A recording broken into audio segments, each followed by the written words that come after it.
नमस्कार दोस्तों, आज की हमारी कहानी है एक पिता की समझदारी।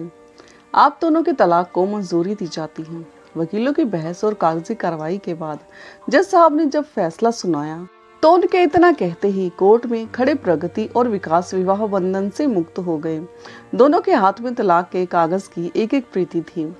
दोनों चुप थे। तभी प्रगति के वकील बड़ी खुशी से प्रगति के माता पिता को बधाई देने लगे तो प्रगति की मां ने भी हाथ जोड़ते हुए वकील साहब को खुशी खुशी धन्यवाद किया।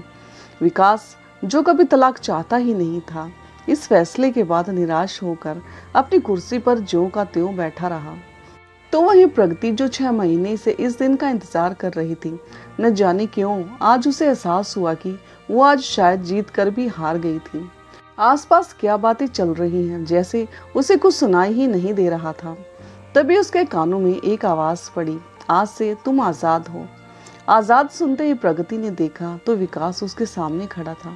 प्रगति ने देखा कि विकास का निराश और मायूस चेहरा आंसुओं से भीगा हुआ था। इससे पहले कि प्रगति उससे कुछ कहती, विकास वहां से चलता बना। विकास, प्रगति जो जोर जोर से उसे पुकारने लगी। तभी उसके कानों में माँ की आवाज आई, प्रगति बेटी, क्या हुआ?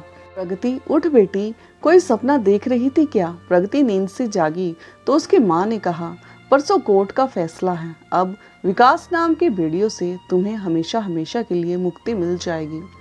अब मेरी बेटी फिर से अपनी नई जिंदगी की शुरुआत करेगी। पिताजी ने कहा, अब जल्दी से नहा धोकर तैयार हो जा, मैं तेरे लिए खाना लाती हूँ।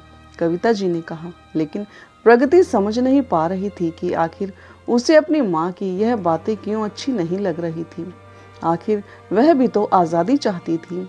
माँ के जाने के बाद प्रगति ने अंदर से दरवाज़ा बंद कर लिया और फूट फूट कर रोने लगी। काफ़ी देर रोने के बाद जैसे ही वह अपने आंसुओं को पोंछने लगी तो उसे याद आने लगा, जब कभी भी वह रोया करती थी तो विकास उसके आंसू पोंछता हुआ कहता था, क्या हुआ? तुम जानती हो, तुम्हारी आंखों में एक आंसू भी मुझे बर्दाश्त नहीं है। तुम्हें ऐसे देखकर मुझे दुख होता है। पत्नी का मूड ठीक करने के लिए विकास बड़े प्यार से उसका सिर सहलाने लगता तो प्रगति उसके सीने से लग जाती। लेकिन अब इसके पास विकास कहाँ था उसे चुप करवाने के लिए। बिस्तर पर लेटे हुए प्रगति यादों के समुद्र में गोते खाने लगी। प्रगति और उसकी बड़ी बहन सोनिया को माँ बाप ने शुरू से ही बड़े नाजों से पाला था। खास तौर पर प्रगति तो अपनी माँ की लाडली थी। न सुनना तो उसे पसंद ही नहीं था। अक्सर रामनाथ जी अपनी पत्नी से कहा करते थे, तुमने तो प्रगति को लाड प्यार से बिगाड़ ही दिया है। बेटियों के इतने भी नखरे नहीं उठाने चाहिए कि वह बिगड़ ही जाएं। तो ससुराल में अगर कोई इसकी मांग पूरा न कर पाया तो? इस पर प्रगति की माँ कहती, अरे अपनी सोनिया के लिए हमने इतना अच्छा लड़का ढूंढा है जो उसकी हर एक ख्वाहिश को पूरा करता है। आप चिंता मत कीजिए, प्रगति के लिए भी हम वही लड़का ढूंढेंगे जो उसके सारे नखरे उठा पाए। विकास एक बहुत अच्छा सरकारी अफसर था। दिखने में वह किसी फिल्मी हीरो से कम नहीं था, परंतु अहंकार से बिल्कुल परे। वह सादा जीवन जीने में विश्वास रखता था। जब उसके साथ प्रगति के रिश्ते की बात चली तो कविता जी और रामनाथ जी को वह बहुत पसंद आया। उन्हें ऐसा लगा मानो जैसे उनकी बेटी के नखरे केवल वही उठा सकता है। प्रगति ने तो उसे देखते ही हाँ कर दी थी। विकास के माता पिता जो गांव में रहा करते थे, शादी के लिए कुछ दिन उनके घर आ गए थे। खूब धूमधाम से उन दोनों की शादी कर दी गई थी। सभी बड़े खुश थे। शादी के बाद प्रगति ने जिद ठान ली कि वह हनीमून के लिए केवल लंदन ही जाएगी, जबकि विकास भारत में ही कहीं घूमना चाहता था। उसने उसे समझाने की लाख कोशिश की, परंतु प्रगति नहीं मानी और लंदन की टिकट करवाने के लिए उसने अपनी माँ को फोन कर दिया। इस बारे में जब विकास को पता चला तो उसे बहुत दुख हुआ और बोला, प्रगति, तुमने विदेश की टिकट करवाने के लिए अपनी माँ से क्यों कहा? यह काम तो मैं भी कर सकता था ना। तो प्रगति बोली, तुमने मेरी बात नहीं मानी तो मैंने माँ से कह दिया। वह मेरी बात कभी नहीं टालती। लेकिन प्रगति, मैंने मना भी कहाँ किया था? अभी तो सिर्फ बात ही हुई थी। अगर तुम विदेश जाना चाहती हो तो यही सही, लेकिन मैं तुम्हें अपने पैसों से लेकर जाना चाहता हूँ। तुम माँ को टिकट के पैसे वापस कर दो। अरे तो क्या हुआ इसमें? इतना परेशान होने वाली क्या बात है? मेरे मम्मी पापा हम लोगों से अलग थोड़ी ना हैं। आखिरकार विकास को प्रगति की बात माननी ही पड़ी और वे दोनों शादी के 5 दिन बाद ही लंदन के लिए रवाना हो गए। लंदन के होटल में पहुंचते ही प्रगति अपने आलीशान कमरे को देखकर खुशी से उछल पड़ी। कुछ देर आराम करके घूमने जाने को तैयार हुई तो प्रगति जींस टॉप पहनकर बाहर आई। विकास उसकी सुंदरता को देखता ही रह गया। वो देखने में थी ही इतनी सुंदर। अरे अब जल्दी भी चलो, पति का हाथ पकड़कर प्रगति चंचल स्वर में बोली। विकास, मुझे यहाँ सब कुछ देखकर ऐसा लग रहा है जैसे कोई सपना हो। अच्छा ही हुआ जो मेरे मम्मी पापा ने हमारी यहाँ की टिकट बुक करा दी थी, नहीं तो तुम मुझे वहीं आसपास ही कहीं किसी छोटी मोटी जगह पर ले जाते। तुम्हारे भरोसे बैठी रहती तो मुझे यह नज़ारे देखने को न मिलते।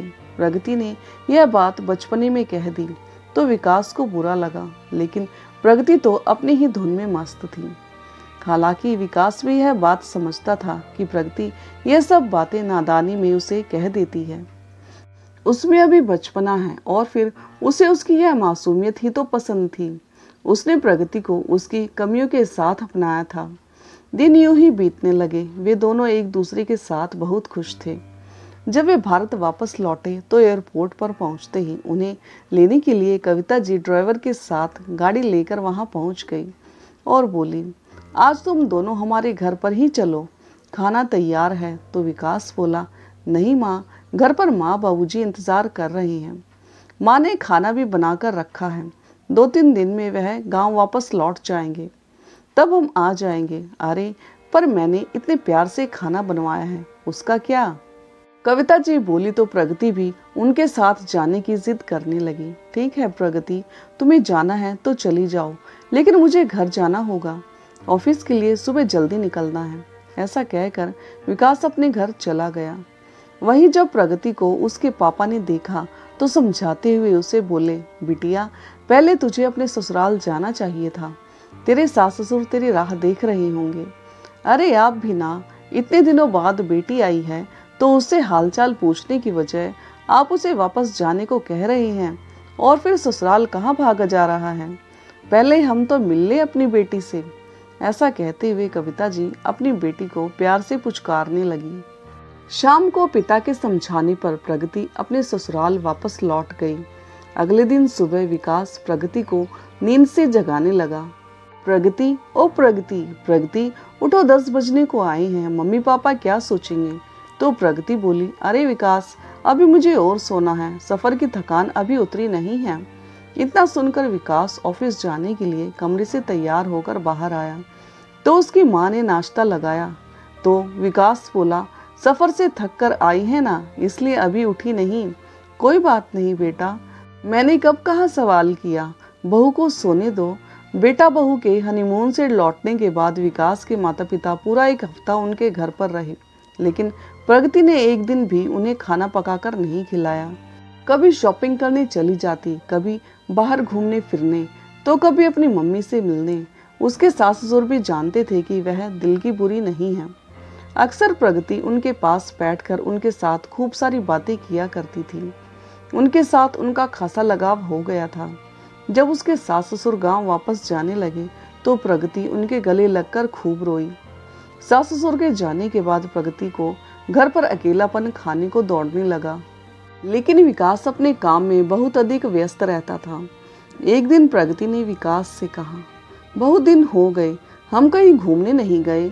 नई मूवी लगी है, आज शाम को तुम जल्दी घर आ जाना। पहले मूवी देखने चलेंगे, फिर डिनर भी बाहर ही करेंगे। ठीक है विकास? प्रगति को मना करना विकास को ठीक नहीं लगा, इसलिए उसने हाँ कर दी। बाहर जाने के लिए प्रगति बहुत उत्साहित थी। शाम को उसने खूबसूरत सा सूट सलवार पहना और बढ़िया सा मेकअप किया, लेकिन तभी विकास का फोन आ गया कि आज जल्दी आना है, थोड़ा मुश्किल हो जाएगा, बहुत ज़रूरी काम है। इतना सुनते ही प्रगति की बहुत तन गई और पारा चढ़ गया। वह उसी समय अपनी मम्मी के घर चली गई और यह सारी बात बताते हुए जोर जोर से रोने लगी। उसके पापा ने उसे प्यार से समझाया कि विकास को कोई बहुत ज़रूरी काम होगा, इसलिए प्रगति तुम्हें ऐसे नाराज़ नहीं होना चाहिए। तभी उसकी मम्मी बोली, ऐसा भी क्या जरूरी काम? क्या मेरी बेटी उसके घर की नौकरानी है जो दिन भर उसके घर का सारा काम करे और वो उसे एक फिल्म दिखाने भी नहीं लेकर जा सकता? ऐसा भी कोई करता है भला? चल बिटिया, आज हम दोनों शॉपिंग पर चलते हैं, उसके बाद डिनर बाहर ही करेंगे। उसकी मम्मी ने कहा तो प्रगति खुशी से चहक उठी। आई लव यू माँ, आप इतना ध्यान रखती है मेरी खुशियों का, कहते हुए अपनी माँ के गले लग गई। प्रगति अपनी माँ के साथ शॉपिंग करने चली गई। उधर विकास जल्दी से अपना काम निपटाने लगा, ये सोचकर कि मूवी किसी और दिन देख लेंगे, लेकिन डिनर तो मैं अपनी पत्नी को बाहर ही करवाऊंगा। प्रगति को सरप्राइज देने के लिए जैसे ही वह घर पहुंचा तो प्रगति को घर पर ना देखकर हैरान रह गया। उसने तुरंत उसे फोन किया तो प्रगति बोली, सॉरी विकास, मैं तो मम्मी के साथ बाहर डिनर करने आ गई हूँ। सुनते ही विकास उदास हो गया। एक बार फोन करके बता तो दिया होता। अरे विकास, मुझे ध्यान नहीं रहा, और वैसे भी तुमने तो मेरा मूड खराब करने में कोई कमी नहीं छोड़ी थी। वो तो मेरी मम्मी है जो मेरा इतना ध्यान रखती है। दोपहर के राजमा चावल पड़े हैं तो गर्म करके खा लेना, मैं थोड़ी देर में घर पहुंच जाऊंगी। प्रगति की यह बात विकास को बहुत बुरी लगी। बिना खाना खाए ही वह बिस्तर पर लेट गया। कुछ देर बाद प्रगति भी घर लौट आई। अगले दिन विकास जैसे ही ऑफिस जाने लगा तभी प्रगति बोली, विकास, मेरी तबीयत मुझे कुछ ठीक नहीं लग रही। और इतना कहते कहते वह वॉश बेसिन की तरफ भागी और उसे उल्टियाँ आ गई। विकास परेशान सा हो गया। प्रगति, तुम्हारा बाहर का खाना कुछ ज्यादा ही हो रहा है, शायद उसी कारण अपच की शिकायत हो गई है। मैं ऑफिस बाद में जाऊंगा, पहले तुम्हें डॉक्टर के पास ले चलता हूँ। विकास ने ऑफिस में फोन करके देर से आने को कह दिया था और प्रगति को डॉक्टर के पास ले गया। डॉक्टर ने प्रगति का चेकअप किया। कुछ देर बाद विकास को कैबिन में बुलाया। विकास घबराया हुआ था। सब कुछ ठीक तो है ना डॉक्टर? विकास ने कहा तो डॉक्टर मुस्कुराते हुए बोला, अरे ये चिंता की नहीं, खुशी की बात है, आपकी पत्नी माँ बनने वाली है। इतना सुनते ही विकास की खुशी का ठिकाना ना रहा। लेकिन प्रगति कुछ परेशान सी हो गई। वे दोनों गाड़ी में बैठकर घर पहुंचे तो प्रगति बोली, विकास, मैं अभी बच्चा नहीं चाहती थी। और इतना कहते ही वह चुप हो गई। विकास उसकी बात सुनकर हैरान रह गया और फिर उसे प्यार से समझाता हुआ बोला, प्रगति, अभी तो तुम यह बात कह रही हो, लेकिन जब हमारा बच्चा इस दुनिया में आएगा तब तुम ही उस पर सबसे ज्यादा प्यार लुटाओगी, मुझे भी भूल जाओगी उसके आने पर। विकास के समझाने पर प्रगति के चेहरे पर एक हल्की सी मुस्कान आ गई और पति के कंधे पर सर रखकर कुछ देर यूं ही बैठी रही। जब से विकास को यह खुशी मिली थी तब से उसकी पूरी कोशिश रहती थी कि प्रगति पर किसी चीज का तनाव न हो। उसे आराम देने के लिए विकास ने एक फुल टाइम मेड भी लगवा दी थी। अभी एक सप्ताह ही बीता था कि प्रगति के पास उसकी एक सहेली का फोन आया। कुछ देर इधर उधर की बातें करने के बाद प्रगति ने उसे बताया कि वह माँ बनने वाली है। तो यह सुनकर उसकी सहेली हैरानी से बोली, व्हाट आर यू सेइंग प्रगति, तुम इतनी बड़ी बेवकूफ़ी कैसे कर सकती हो? अभी तो तुम्हारी शादी हुई थी, लाइफ एंजॉय करने का समय था और तुम इन सब झमेलों में फंस गई। एक बार तेरा बच्चा इस दुनिया में आ गया, फिर तेरी अपनी आज़ादी तो गई।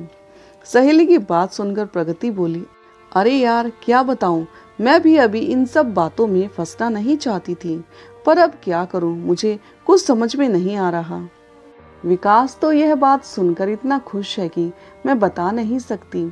अरे यार, इन आदमियों का क्या है, फर्क तो एक औरत की जिंदगी में पड़ता है, पूरे शरीर का बैलेंस बिगड़ जाता है, जिंदगी उथल पुथल हो जाती है। मेरी मान, अभी देर नहीं हुई, अभी भी तो इस परेशानी से छुटकारा पा सकती है। इतना सुनकर प्रगति अपनी सहेली की बात पर विचार करने लगी। फोन रखने के बाद प्रगति सोच में पड़ गई। कभी तो उसे विकास की खुशी का ख्याल आने लगा तो कभी अपनी आज़ादी जिंदगी के बारे में सोचने लगी। बहुत देर सोचने के बाद आखिरकार वह एक निर्णय पर पहुंच गई और अपनी माँ को फोन लगाया। सारी बात बताते हुए उसने एक बात स्पष्ट कर दी कि वह यह बच्चा नहीं चाहती। तो उसकी माँ ने भी उसका साथ देते हुए कहा, तुम वही करो जिसमें तुम्हारी खुशी हो, मैं तुम्हारे हर फैसले में तुम्हारे साथ हूँ। शाम को जब विकास घर लौटा तो प्रगति ने कहा, विकास, मैंने फैसला कर लिया है। प्रगति की बात सुनकर विकास उसे हैरानी से देखने लगा। किस बात का फैसला प्रगति? यही कि मैं अभी बच्चा नहीं चाहती। विकास प्रगति की बात सुनकर स्तब्धता रह गया। विकास को ऐसा लगा जैसे किसी ने उसके कानों में शीशा घोल दिया हो। तुम ऐसा सोच भी कैसे सकती हो? अरे, एक माँ तो ममता की मूरत होती है और तुम इतनी कठोर हो गई कि अपनी ही नन्ही सी जान का गला घोटने को तैयार हो गई।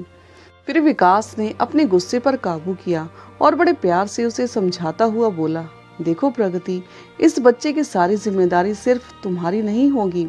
जब वह रात को जागेगा तो मैं उठकर उसका ख्याल रखूंगा। कपड़े गंदे करेगा तो डायपर भी बदल दूंगा। भूख लगेगी तो दूध की बोतल भी तैयार कर दूंगा।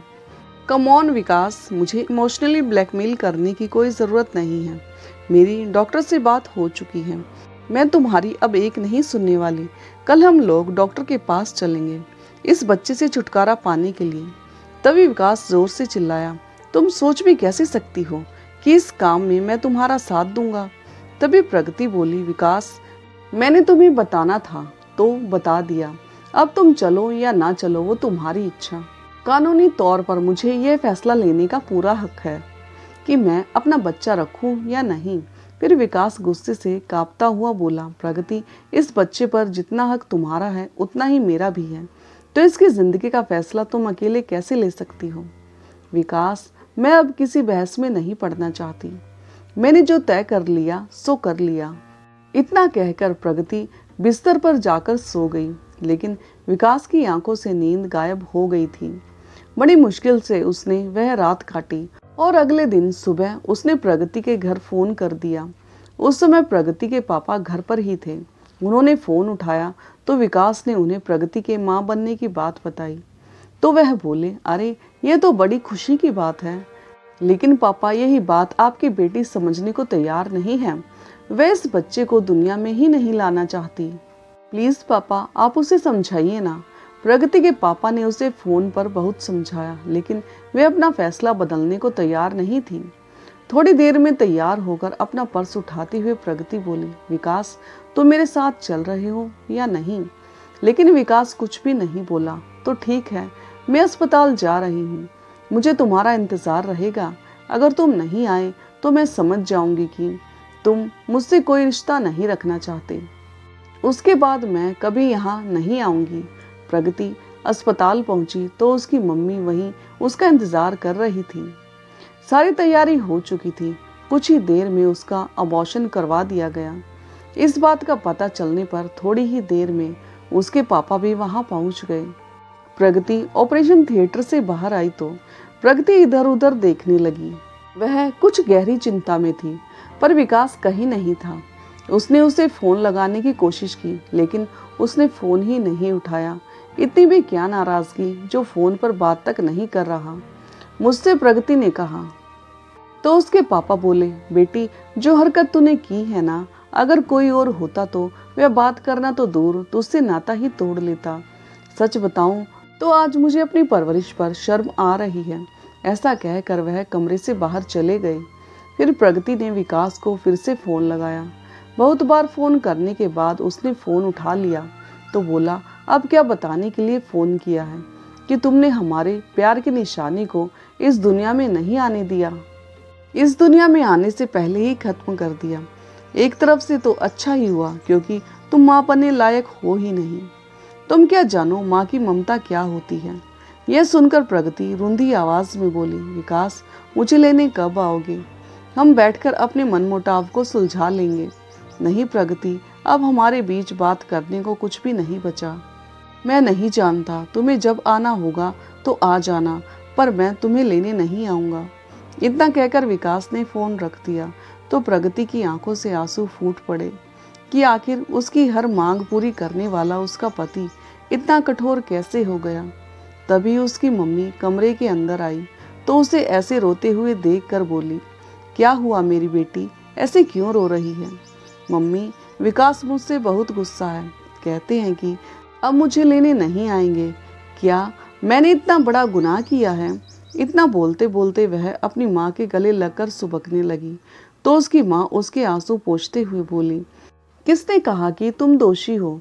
तुमने कोई गलत काम नहीं किया। मैं हमेशा तुम्हारे साथ हूँ। अपनी माँ की यह बात सुनकर प्रगति को पूरा विश्वास हो गया कि उसने एकदम सही फैसला लिया। विकास तो यूं ही राई का पहाड़ बना रहा है। प्रगति अपनी माँ के साथ अपने मायके में आ गई। मायके में रहते हुए वह हर पल अपने पति के आने का इंतजार कर रही थी। अब प्रगति को चिंता सताने लगी, लेकिन न तो विकास उसे लेने आया और न ही उसने कोई कॉल या मैसेज किया। दिन बीतने के साथ साथ प्रगति की बेचैनी भी बढ़ती जा रही थी। अपने मोबाइल फोन में विकास के साथ खुद की फोटो देख देख कर वो रोती जा रही थी। तभी उसके पापा उसके पास आए और बोले, बेटी, मैं जानता हूँ कि तू विकास से बहुत प्यार करती है। उसके बिना एक पल भी नहीं रह सकती। उसके बिना एक पल भी काटना तुझे मुश्किल हो रहा है। तू उसे फोन क्यों नहीं कर लेती? देख बिटिया, अगर तू एक कदम आगे बढ़ाएगी तो मुझे पूरा यकीन है कि वह तुझे लेने आ जाएगा। क्यों पापा, मैं फोन क्यों करूं? आखिर मैंने ऐसा भी कौन सा गुनाह कर दिया? गुस्से में आकर प्रगति बोली तो उसके पापा ने कहा, जब तुम अपनी जिद छोड़ना ही नहीं चाहती तो फिर दिन भर अपने आप को कमरे में बंद करके क्यों रोती रहती हो? इतना सुनते ही प्रगति बोली, आखिर कैसे पापा हैं आप? मेरी परेशानी भी आपको नजर नहीं आती? हमेशा आप मुझे ही गलत ठहराते रहते हो। सही कहा बेटी तुमने, कैसा बाप हूँ मैं जो अपनी बेटी को इतना भी नहीं समझा सका कि क्या सही है और क्या गलत। और वैसे तुम क्या जानो माँ बाप के लिए संतान क्या मायने रखती है। तुमने तो अपनी ही संतान को। इतना कहते कहते उसके पापा चुप हो गए और कमरे से बाहर निकल आए। प्रगति अपने पिता की बात सुनकर चौंक गई। अपने पिता की बात सुनकर प्रगति को ऐसा लगा जैसे उसके मुंह पर किसी ने एक करारा तमाचा जड़ दिया हो। रामनाथ जी जानते थे कि उसका दामाद बहुत समझदार है, इसलिए अपनी बेटी के रिश्ते को बचाने के लिए उन्होंने विकास को फोन लगाया। बेटा, मैं जानता हूँ कि तुम्हें कुछ कहने का मेरा कोई हक तो रहा नहीं है। मेरी बेटी की करतूतों ने यह हक मुझसे छीन लिया है, लेकिन फिर भी उसकी हरकतों के लिए मैं तुमसे माफी मांगता हूँ। मैं जानता हूँ प्रगति जिद्दी है, परंतु यह भी सच है कि वह तुमसे बेइंतहा प्यार करती है। मैं हाथ जोड़कर गुजारिश करता हूँ कि इस रिश्ते को फिर से एक मौका दे दो। पापा, आप ये कैसी बातें कर रहे हैं? मैंने तो प्रगति से कहा था कि यह घर उसका है, वह जब चाहे अपनी मर्जी से आ सकती है। फिर भी यदि आप चाहते हैं तो मैं एक बार फिर से उससे बात करूंगा। अगर मेरे बात करने से हमारा रिश्ता सुधरता है तो ऐसा करने में मुझे कोई हर्ज नहीं है। थोड़ी देर में विकास ने प्रगति को फोन लगाया तो विकास की कॉल देखकर प्रगति के चेहरे पर मुस्कुराहट आ गई। उसने झट से फोन उठाया तो दूसरी ओर से आवाज आई, हेलो प्रगति, कैसी हो तुम? थोड़ा गुस्सा दिखाते हुए प्रगति बोली, इतने दिनों बाद तुम्हें आज मेरी याद आई है। तुमने तो यह जानना तक जरूरी नहीं समझा कि मेरी तबीयत ठीक भी है या नहीं। अच्छा बताओ, कैसे फोन किया? तो विकास बोला, प्रगति, जो हो गया सो हो गया। अब अपना गुस्सा भूलकर अपने घर वापस आ जाओ। अगर तुम कहो तो मैं शाम को तुम्हें लेने आ जाऊं। तभी प्रगति बोली, मुझे चलने में कोई परेशानी नहीं है, लेकिन मैं यह नहीं चाहती कि दोबारा से हमारे बीच कोई मनमुटाव पैदा हो। क्या मतलब? मैं समझा नहीं, विकास ने कहा। तो प्रगति बोली, विकास, मेरी एक शर्त है कि जब तक मेरी इच्छा नहीं होगी तब तक हम फैमिली प्लानिंग के बारे में नहीं सोचेंगे। यह फैसला करने का अधिकार सिर्फ और सिर्फ मेरा होगा। तभी विकास हैरानी से बोला, प्रगति, पति पत्नी के बीच रिश्ते में शर्तें कहाँ से आ गई? पहले भी तुम अपनी मनमानी करके बहुत बड़ी गलती कर चुकी हो। ठीक है विकास, अगर तुम अपनी जिद पर अड़े हो तो मैं तुम्हारे साथ नहीं आऊंगी। प्रगति बोली तो विकास गुस्से में आ गया और बोला, तुम्हारे पापा के कहने पर मैंने फिर से अपने रिश्ते को सुलझाने की कोशिश की, लेकिन मैं नहीं जानता था कि तुम इतनी नासमझ हो। अच्छा, तो तुम्हें मेरी याद नहीं आई थी? प्रगति गुस्से से भर जाती है। तुम पापा के कहने पर मुझसे बात कर रहे थे और मैं समझ रही थी कि तुम अब भी मुझसे प्यार करते हो। अब तो मैं हरगिज तुम्हारे साथ नहीं आऊंगी। इतना कहकर प्रगति ने फोन पटक दिया और जोर से चिल्लाते हुए बोली, पापा, पापा कहाँ हैं आप? तभी उसकी माँ दौड़ती हुई आई और बोली, क्या हुआ बेटी, क्यों चिल्ला रही हूँ? मम्मी, आखिर पापा चाहते क्या हैं? अगर मैं इन्हें बोझ लग रही हूँ तो मैं यह घर भी छोड़कर चली जाऊंगी। तभी रामनाथ जी वहां आ गए तो प्रगति गुस्से से बोली, आखिर मुझसे पूछे बिना आपने विकास को फोन क्यों किया? क्यों उसके सामने गिड़गिड़ाए? उसे तो यही लगेगा ना कि मैं उसके बिना नहीं रह सकती। मेरी जिंदगी का फैसला मुझसे पूछे बिना आपने लिया कैसे? हाँ बेटा, गलती तो मेरी ही थी, जो मुझे लगा कि तुम समझाने पर समझ जाओगी, लेकिन तुम्हें अपनी जिद के आगे कुछ नजर ही कहाँ आता है।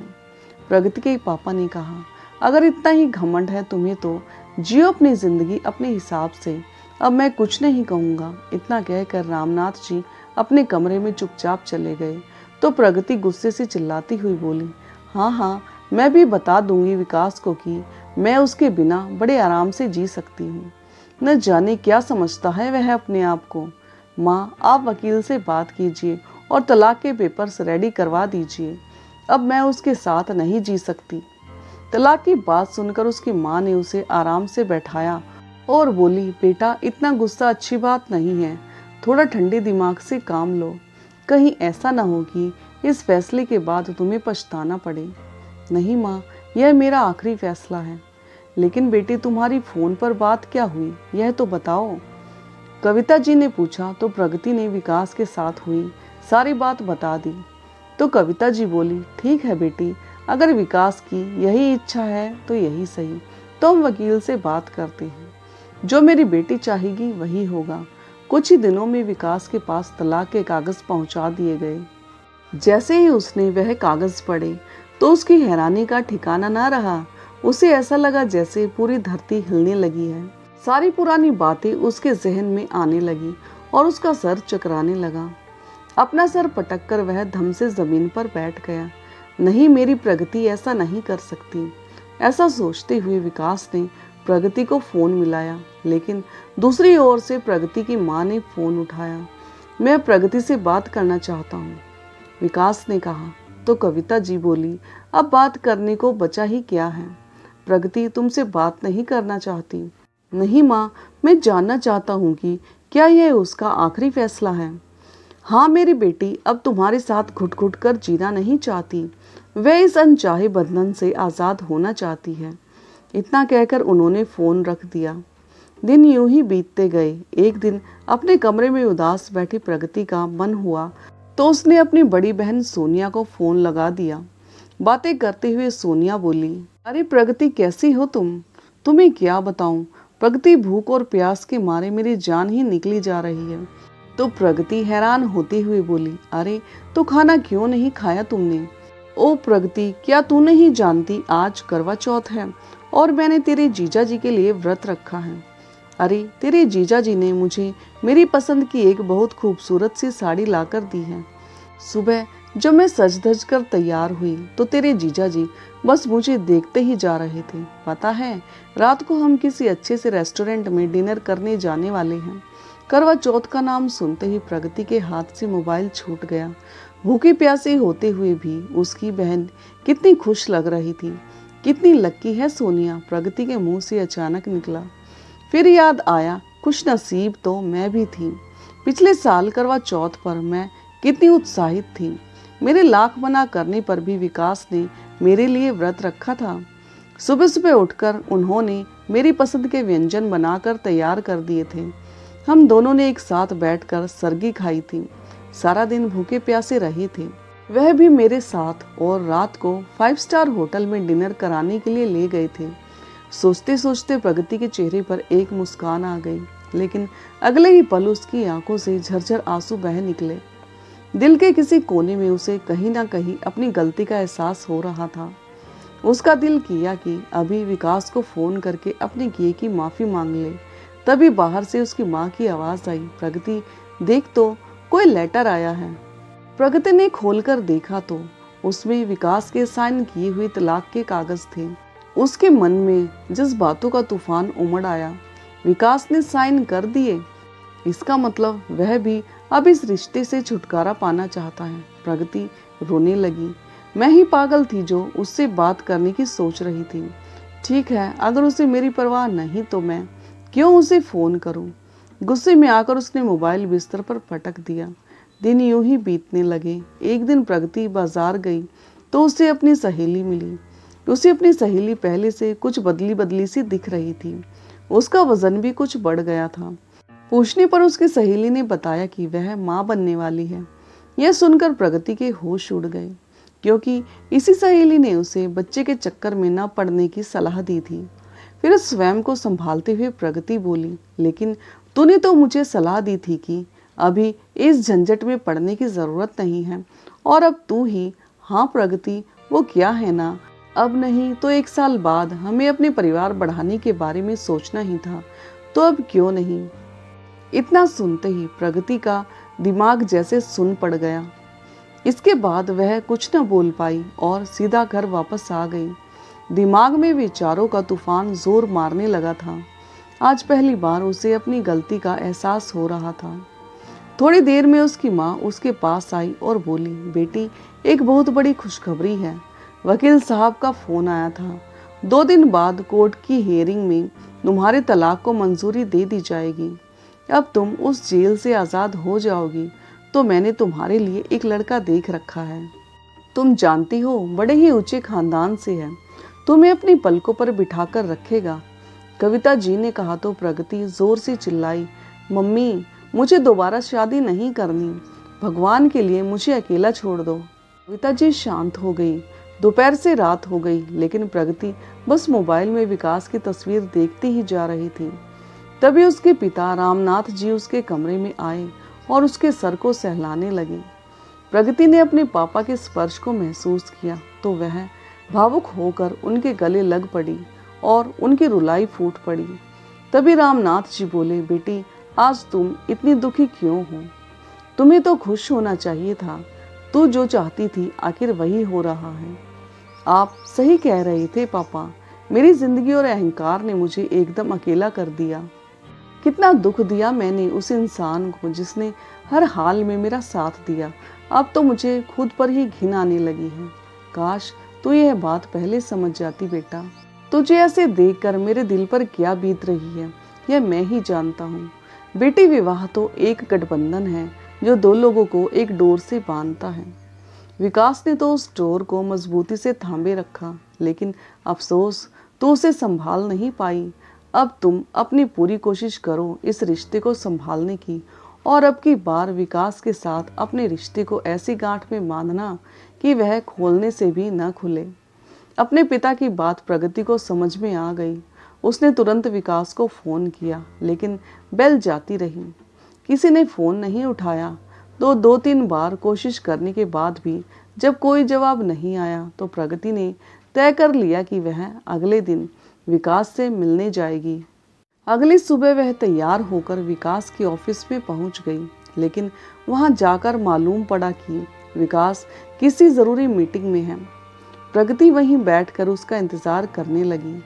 प्रगति गहरी चिंता में थी। हालांकि सेक्रेटरी ने विकास को बता दिया था कि प्रगति मैम आपसे मिलने आई है, लेकिन विकास उससे मिलने नहीं आया। देखते ही देखते 3 घंटे बीत गए। मीटिंग खत्म होने के बाद प्रगति अंदर आई। उसकी आंखों की लाली देखकर विकास समझ गया था कि वह बहुत देर तक रोई है। कांपते स्वर में प्रगति बोली, विकास, क्या हम अपने इस रिश्ते को एक मौका और दे सकते हैं? कहते कहते वह फिर से रो पड़ी। तो विकास बोला, प्रगति, शादी ब्याह तुम्हारे लिए गुड्डे गुड्डी का खेल होगा, लेकिन मेरे लिए नहीं। तुम्हारे जाने के बाद मैं अंदर तक टूट चुका था। अब बड़ी मुश्किल से संभल पाया हूँ। माफ करना प्रगति, अब हमारा एक होना मुमकिन नहीं है। तुम जा सकती हो। प्रगति बहुत रोई, गिड़गिड़ाई, लेकिन विकास नहीं माना। जो विकास अपनी पत्नी की आंखों में एक आंसू तक बर्दाश्त नहीं कर सकता था, आज उसके फूट फूट कर रोने का भी उस पर कोई असर नहीं हो रहा था। प्रगति, मैं चलता हूँ, मेरी दूसरी मीटिंग है, कहकर विकास तेजी से कदम बढ़ाता हुआ वहां से चला गया। प्रगति उसके इस व्यवहार से दंग रह गई। अपनी गाड़ी में बैठकर विकास खूब रोया। उसकी आंखों के सामने उसकी पत्नी प्रगति का मुरझाया हुआ चेहरा बार बार आ रहा था। आखिर कैसे वो इतना पत्थर दिल हो गया? खुद को शांत करके उसने प्रगति के पिताजी रामनाथ जी को फोन किया और बोला, क्यों पापा, आपने मुझे ऐसा करने को क्यों कहा? अपनी प्रगति का मैंने इतना दिल दुखा दिया, जबकि उसकी आंखों में पश्चाताप मुझे साफ साफ नजर आ रहा था। तभी राजनाथ जी बोले, बेटा, मैं जानता हूँ कि उसे अपने किए पर पछतावा है, लेकिन मैं यह चाहता हूँ कि उसे अपने रिश्तों की कद्र हो। अगर मैं उसका पिता हूँ तो तुम भी मेरे बेटे हो, और मैं तुम्हें दोबारा यूं टूटते हुए नहीं देख सकता। अगर उसे सब कुछ आसानी से मिल गया तो वह उसकी कीमत नहीं समझ पाएगी। मैं तुमसे वादा करता हूँ कि अब जो प्रगति तुम्हारे पास आएगी वह रिश्तों की कद्र करना जानती होगी। तुम मुझ पर भरोसा रखो। शायद प्रगति आ चुकी है, मैं फोन रखता हूँ। क्या हुआ बेटी, रो क्यों रही हो? प्रगति की माँ ने पूछा तो प्रगति बोली, माँ, विकास ने मुझे माफ नहीं किया, सब कुछ खत्म हो गया। अच्छा, तो तू उस विकास से मिलने गई थी? उसने फिर से मेरी बेटी का दिल दुखा दिया। तो फिक्र मत कर बेटी, कल तुझे उस पत्थर दिल इंसान से हमेशा हमेशा के लिए छुटकारा मिल जाएगा। उसकी माँ ने गुस्से से आग बबूला होते हुए कहा। तो रामनाथ जी के सब्र का बांध टूट गया। बस कविता, बहुत बहका लिया तुमने मेरी बेटी को। मुझे हैरानी है, तुम अपने आप को उसकी माँ कहती हो। अरे, एक माँ तो अपनी बेटी को परिवार में रहना सिखाती है, और यहाँ तुम उसकी जिंदगी बर्बाद करने पर तुली हुई हो। कड़कती आवाज में रामनाथ जी बोले। तो कविता जी हैरान रह गई। फिर प्रगति बोली, हाँ माँ, पापा बिल्कुल ठीक कह रहे हैं। इसमें विकास की कोई गलती नहीं है। मुझे ही उसके प्यार की कद्र नहीं हुई। उसने हमेशा मेरा साथ दिया, मुझे अपने सर आंखों पर बिठा कर रखा, लेकिन मैंने क्या किया? बदले में उसे क्या दिया? अगर मैंने सही फैसला लिया होता तो आज मैं खुशी खुशी उसके साथ अपनी जिंदगी बिता रही होती। लेकिन माँ, मुझे हैरानी इस बात की है कि अगर मैं रास्ते से भटक गई थी तो आपने मुझे सही रास्ता क्यों नहीं दिखाया? आप तो मेरे हर गलत फैसले को सही ठहराती रही। प्रगति बोलती जा रही थी और उसकी माँ किसी गुनहगार की तरह नजरें झुकाए हुए सब कुछ सुनती जा रही थी। फिर प्रगति बोली, पापा, अब मैंने तय कर लिया है कि मैं आज ही, बल्कि अभी, अपने पति के घर जा रही हूँ। चाहे मुझे उसके पैरों में गिरकर माफी ही क्यों ना मांगनी पड़े, लेकिन अब मैं उससे दूर नहीं रह सकती। इतना कहकर प्रगति ने दरवाजे की चौखट लांघ दी और अपने खुद के घर जाने के लिए निकल गई। थोड़ी ही देर में कविता जी के फोन की बेल बजी। फोन उठाया तो उनकी बड़ी बेटी सोनिया बोली, मम्मी, बस बहुत हो गया। क्या हुआ बेटी, क्या बात है? कविता जी बोली। तो दूसरी ओर से आवाज आई, मम्मी, अब मैं इस आदमी के साथ हरगिज नहीं रह सकती। न जाने क्या समझता है अपने आप को। मैं अभी अपने बच्चों को लेकर आपके पास आ रही हूँ। इतना सुनते ही कविता जी गुस्से से बोली, खबरदार, जो अपने पति से लड़कर यहाँ आई तो सुलह कर ले अपने पति से। मैं जानती हूँ उसे, इतना भी बुरा नहीं है वह। दोस्तों, अगर इसी तरह हर माता पिता अपनी विवाहित संतान की हर अनुचित बात का समर्थन करना बंद कर दे तो इस संसार में न जाने कितने ही संबंध टूटने से बच जाएंगे। तो आपको ये भावुक और प्रेरणादायक कहानी कैसी लगी, और कहानी का कौन सा हिस्सा आपके दिल को छू गया, कमेंट करके ज़रूर बताएं। और हाँ, यदि चैनल पर नए हो तो चैनल को लाइक, सब्सक्राइब और शेयर करना ना भूलें। तो मिलते हैं एक नई कहानी के साथ, तब तक के लिए धन्यवाद।